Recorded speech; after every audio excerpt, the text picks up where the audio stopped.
नमस्ते विद्यार्थी मित्रों, कक्षा 8वीं नागरिक शास्त्र इस विषय के दूसरे पाठ में मैं सुभाष घुगे आपका हार्दिक स्वागत करता हूं। विद्यार्थी मित्रों, हम पढ़ रहे हैं भारत की संसद। इस पाठ का अगला भाग मंत्रिमंडल पर नियंत्रण। संसद द्वारा ही प्रधानमंत्री और उनके मंत्रिमंडल का निर्माण होता है। तो ये जो संसद है, इस संसद के द्वारा ही प्रधानमंत्री तथा उनके मंत्रिमंडल के जो सदस्य होते हैं उनका निर्माण संसद द्वारा ही होता है। संसद का उस पर नियंत्रण रहता है। तो संसद का उस मंत्रिमंडल पर तथा प्रधानमंत्री इन पर कंट्रोल रहता है। नियंत्रण रखने के लिए विविध विकल्प उसके पास उपलब्ध रहते हैं। नियंत्रण रखने के लिए संसद के पास अलग अलग प्रकार के विकल्प रहते हैं।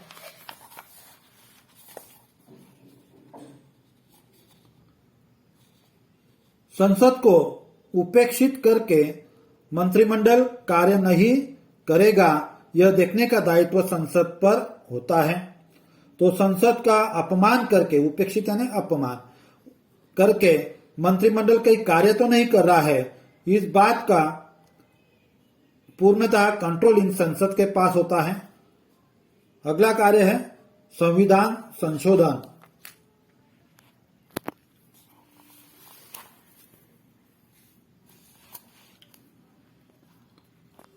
भारत के संविधान में कुछ परिवर्तन करने हो तो संसद उन संदर्भों में निर्णय लेती है। तो भारत का जो संविधान है, उस संविधान में अगर कुछ परिवर्तन करना है, कुछ बदलाव करना है, तो उस संदर्भ में संसद निर्णय लेती है। संविधान में संशोधन करने का प्रस्ताव महत्वपूर्ण रहता है। संविधान में अगर कुछ संशोधन करना है तो उसमें बदलाव या उसमें प्रस्ताव लाने का काम महत्वपूर्ण रहता है। संसद उसकी आवश्यकता पर चर्चा करके इस प्रस्ताव को स्वीकार या अस्वीकार किया जाए, इसका निर्णय लेती है। तो संविधान में संशोधन करना है, संविधान में कुछ सुधार करना है, संशोधन करना है, तो इसका पूर्णतः अधिकार संसद को रहता है।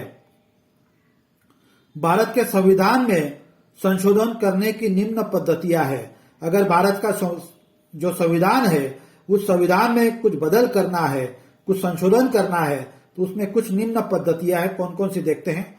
पहला, भारतीय संविधान में कुछ प्रावधान संसद के सामान्य बहुमत से बदल दिए जाते हैं। भारत की जो संविधान है उसमें कुछ ऐसे प्रावधान है, कुछ ऐसे नियम है जो सामान्य बहुमत से बदल दिए जाते हैं। कुछ प्रावधानों के लिए विशेष बहुमत 2/3 की आवश्यकता होती है। तो कुछ जो प्रावधान है, कुछ जो नियम है, उनमें अगर कुछ बदल करना है तो संसद के जो सदस्य संख्या है उनमें से 2/3 सदस्यों की बहुमत होना जरूरी है। कुछ प्रावधान विशेष बहुमत तथा आधे घटक राज्यों की मान्यताओं के लिए बदल दिए जाते हैं। तो कुछ ऐसे प्रावधान है जो आधे घटक राज्यों की अगर उसमें मान्यता होगी तो भी उसमें बदल किया जाता है। संसद का अगला कार्य लोकसभा के अध्यक्ष। लोकसभा के चुनाव के बाद पहली सभा में लोकसभा के सदस्य अपने में से एक सदस्य की अध्यक्ष के रूप में नियुक्ति करते हैं तथा एक सदस्य की उपाध्यक्ष के रूप में नियुक्ति होती है। जैसे ही लोकसभा चुनाव समाप्त हो जाते हैं, रिजल्ट लगता है, लोकसभा के सदस्यों का जो पहली सभा होती है, उस पहली सभा में लोकसभा के अध्यक्ष और लोकसभा के जो उपाध्यक्ष है, इनकी नियुक्ति की जाती है। लोकसभा के अध्यक्ष के मार्गदर्शन और नियंत्रण में लोकसभा की कार्यवाही होती है। लोकसभा के जो अध्यक्ष होते हैं उनके कंट्रोलिंग में, उनके गाइडलाइन में, उनके गाइडेंस में लोकसभा की कार्यवाही होती है। लोकसभा भारतीय जनता का और अध्यक्ष लोकसभा का प्रतिनिधित्व करते हैं। लोकसभा जो होती है वो भारतीय जनता का और अध्यक्ष पूरी लोकसभा का प्रतिनिधित्व करते हैं। अध्यक्ष पद पर चयन होने के बाद अध्यक्ष को निष्पक्ष रूप से सदन की कार्यवाही चलानी पड़ती है। एक बहुत महत्वपूर्ण बात यहाँ पर कही है कि लोकसभा के जो अध्यक्ष होते हैं उनको निष्पक्ष रूप से सदन की कार्यवाही चलानी पड़ती है। लोकसभा के सदस्यों को प्रतिनिधि के रूप में कुछ अधिकार और विशेषाधिकार प्राप्त रहते हैं। लोकसभा के जो सदस्य हैं उनको लोक प्रतिनिधि के रूप में, लोक प्रतिनिधि यानी लोगों के प्रतिनिधि, लोगों ने उन्हें चुनकर दिया हुआ होता है, इसलिए लोगों के प्रतिनिधि होते हैं। अध्यक्ष द्वारा उसकी रक्षा की जाती है। तो अध्यक्ष के द्वारा जो लोक प्रतिनिधि के अधिकार होते हैं उनकी रक्षा की जाती है। अध्यक्ष को संसद की कार्यवाही सुचारू रूप से चलाना, अध्यक्ष की जो जिम्मेदारी है, संसद की कार्यवाही सुचारू रूप से चलाना, संसद की गरिमा बनाए रखना, कार्यवाही विषयक जो नियम है का अर्थ स्पष्ट करके चलाना आदि कार्य करने पड़ते हैं।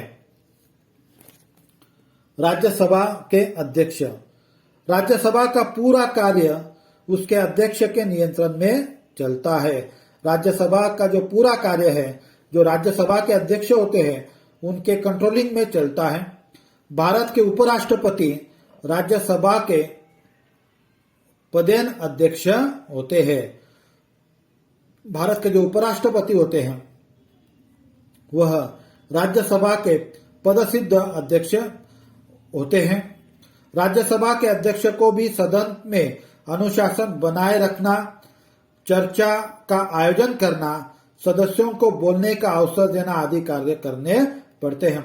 राज्यसभा में किसी सदस्यों को कोई समस्या है तो वह बोलने का अधिकार देना पड़ता है।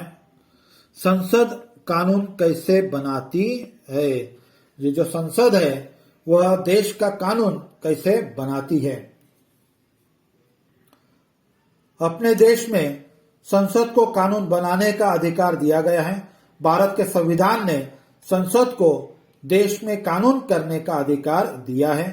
कानून बनाने के लिए विशेष पद्धति को स्वीकार किया गया है। तो कानून बनाने के लिए एक विशेष पद्धति है, उसे स्वीकार किया गया है। उस पद्धति को विधि निर्माण की प्रक्रिया कहा जाता है। वो जो पद्धति है उस पद्धति को विधि निर्माण की प्रक्रिया कहा जाता है। सबसे पहले कानून का कच्चा मसौदा तैयार किया जाता है। जो कानून बनाना होता है उसका पहले कच्चा मसौदा तैयार किया जाता है। इस कच्चे मसौदे का प्रारूप को कानून का प्रस्ताव या विधेयक कहते हैं। इस कच्चे मसौदे को कानून का प्रस्ताव या उसका विधेयक कहते हैं। संसद के सदनों में प्रस्तुत किए जाने वाले विधेयक दो प्रकार के होते हैं। पहला होता है वित्त विधेयक, दूसरा होता है साधारण विधेयक। वित्त विधेयक यानी आर्थिक, साधारण यानी ये जो नियम बनाए जाते हैं उसे। विधेयक को कानून में परिवर्तन करने की निम्न प्रक्रिया है। इस विधेयक को कानून में, लॉ में परिवर्तन करने की निम्न प्रक्रिया है। पहला है प्रथम पठन। संबंधित विभाग का मंत्री अथवा संसद सदस्य विधेयक प्रस्तुत करता है। विधेयक प्रस्तुत करते समय उसका स्वरूप संक्षेप में स्पष्ट किया जाता है। इस विधेयक का प्रथम पठन कहा जाता है। जो विभाग का मंत्री यानी जिस विभाग का कानून बनाना है उस विभाग का मंत्री उस मसौदे को, उस कानून को संसद के सामने संक्षेप में पढ़ता है, उसे ही प्रथम पठन कहा जाता है। द्वितीय पठन,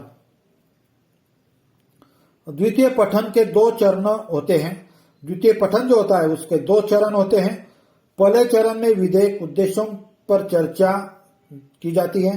पहले पठन में जो विधेयक होता है, जो कानून होता है, उसके उद्देश्य पर यानी विधेयक क्यों बनाया जा रहा है, ये कानून क्यों बनाया जा रहा है, उसका उद्देश्य क्या है, उस पर चर्चा होती है।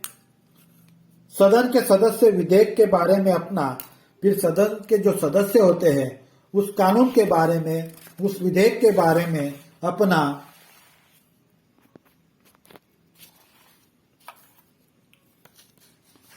मत व्यक्त करते हैं। विधेयक के समर्थक विधेयक का समर्थन करते हुए अपना मत व्यक्त करते हैं। तो उसका विरोध करने वाले विधेयक में जो कमियां और दोष नजर आते हैं उन्हें स्पष्ट करते हैं। तो हर विधेयक मंजूर होगा ऐसा ही नहीं, उसके पक्ष के लोग, उसका पक्ष यानी उस विधेयक को मानने वाले जो लोग होते हैं, जो संसद होते हैं, जो सांसद होते हैं, उस विधेयक को जो मानते हैं वह उसका पक्ष में अपना मत प्रकट करते हैं, और जो उस विधेयक का विरोध करते हैं, विरोध में उसकी जो कमियां हैं वह निकालकर उसका विरोध करते हैं। सदन में विधेयक पर चर्चा होने के पश्चात आवश्यकता महसूस होने पर विधेयक एक समिति को भेज दिया जाता है। समिति उस विधेयक को निर्दोष बनाने के लिए सूचना और संशोधन का प्रतिवेदन सदन को भेज देती है।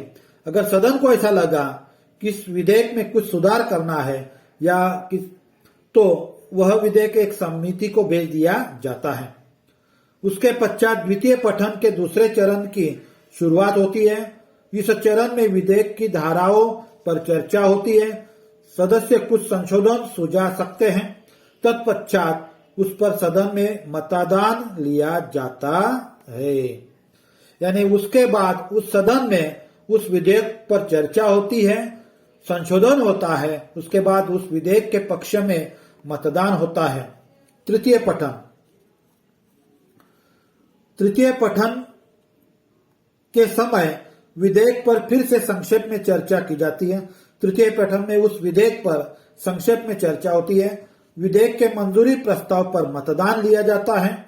विधेयक को आवश्यक बहुमत से मंजूरी मिलने पर सदन द्वारा विधेयक पारित हुआ ऐसा माना जाता है। अगर उस विधेयक के पक्ष में ही मतदान हुआ तभी उस विधेयक को पारित किया जाता है, मान्यता दी जाती है, अन्यथा नहीं।